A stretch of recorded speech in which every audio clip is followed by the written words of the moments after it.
Hello everyone, welcome back. In this episode, we're diving into the power of arithmetic and comparison operators, the building blocks of logic and math in programming. You'll learn how to do calculations and compare values in Python, skills you use consistently from small scripts to full applications. Don't forget to hit that subscribe button to catch the next videos coming up in the series, and let's dive into the video.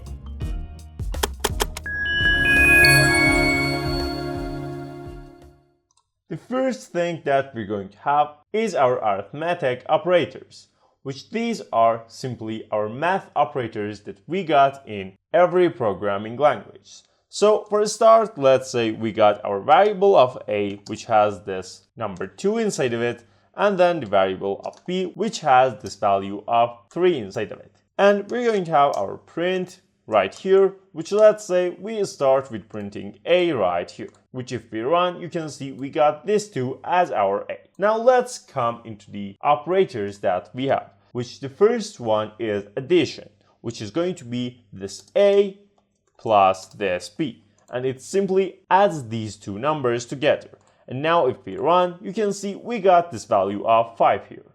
Then the next one is going to be subtraction, which if we have this a to be, for example, number 8, and subtract this b from a right here, so if we run this, we got this value of 5 here. Then we're going to have our multiplication. Now if we have again this 2 right here and have our star right here, it means the multiplication, and if we run this, of course we're going to have this 6 here, and the next operator that we have is division, which let's say here we got our 6 and we want to divide the 6 by this 3. So we use this slash for that, and now if we run, you can see we got this 2. And pay attention, this always returns float value even our numbers are not float. So if you want to remove this decimal, pay attention, you need to use this int here, so you get rid of this decimals. And this time if you run, you can see you got the simple 2 right here. But you can do the same thing that you got right here by having double slash right here. Pay attention, single slash is going to give you the float number, but if you have this double slash and run, you got the integer and whole number right here. Then we got another remainder in programming, which let's say we want to divide 7 by 3, which if we want to get the integer value, you can see it's this 2, but if we want to have the remainder of that, we're going to use this percentage symbol, and this time if we run, you can see we got the 1. Of course, we can have the 8, and this time we're going to have this 2. And then after this, we're going to have our exponentiation, which is double stars next to each other. And of course, if we have this and run, we got this 8, and this simply means 2 by the power of 3. And if we want to have summary about what we have just did, this is the full summary of our thing, which if we got a as 2 and b as 3 and run our code, this is our results. We got the addition of 5, subtraction of -1. Pay attention, because we subtract b from a, and because 3 is bigger than 2, we got this -1 here. Then we got this multiplication, division, and other values just like as you see right here. But now let's talk about comparison operators, which these compare values and return either true or false, which are perfect for decision and conditions. And what I mean from that, let's say this time we got our a to be this number 5 and b to be this number 3.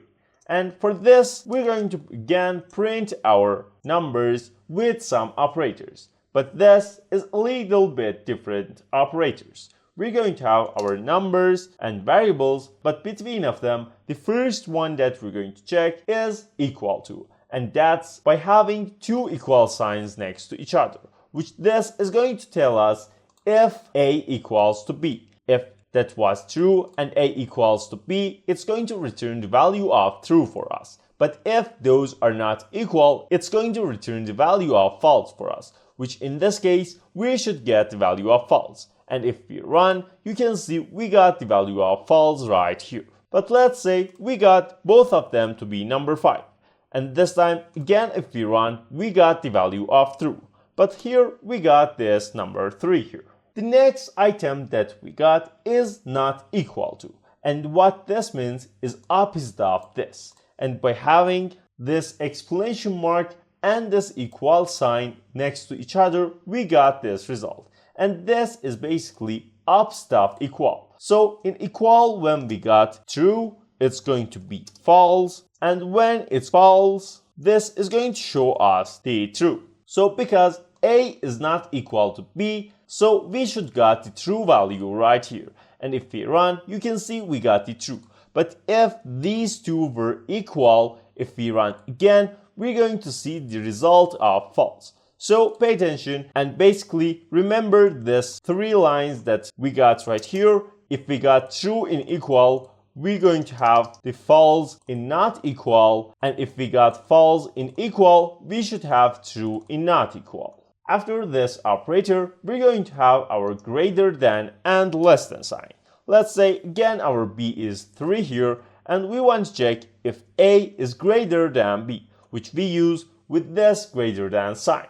And of course, based on our numbers, this is true, and if we run, we got the true value. And if we want to have the opposite of that, it's going to be false, and if we run, it's going to be false here. And pay attention, if these two are equal, if we run, we got the false value. But if we want to have the greater than or equal comparison right here, what we need to do is having our greater than sign right here, then the equal sign next to that. And by having this, it's going to return us true if A is greater than B or equal to B. For example, in this case, it's equal, so we got the true value. But let's say if A is number 8, again, we're going to get the true value.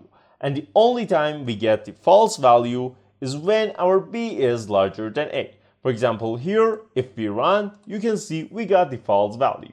And of course, we got the opposite of that, which is less than or equal, which in this case, we only switch and flip the greater than sign with less than sign. And this time, our rule changed, and the only way that we got false from here is having A bigger than B. And here, if we run, we got this true. If both is going to be A, again, we're going to have this true. But if our A is going to be, for example, 10 right here, and run, you can see we got the false result. And if we want to see summary of what we learned together in this part, this is all of them in one place. And if we got our A as 10 and B as 8 and run our program here, you can see we got this result right here, which these are not equal, so equal is false. Not equal is opposite of this, so it's going to be true.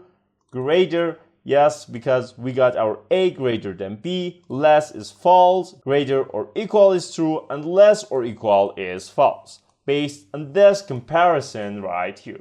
And these are super useful for making decision in code, and you will see them again when we learn if statements and conditional programming, which these are essential tools you'll use consistently on your coding journey. If this video helped, drop a like, subscribe, and turn on notifications so you don't miss the next lesson.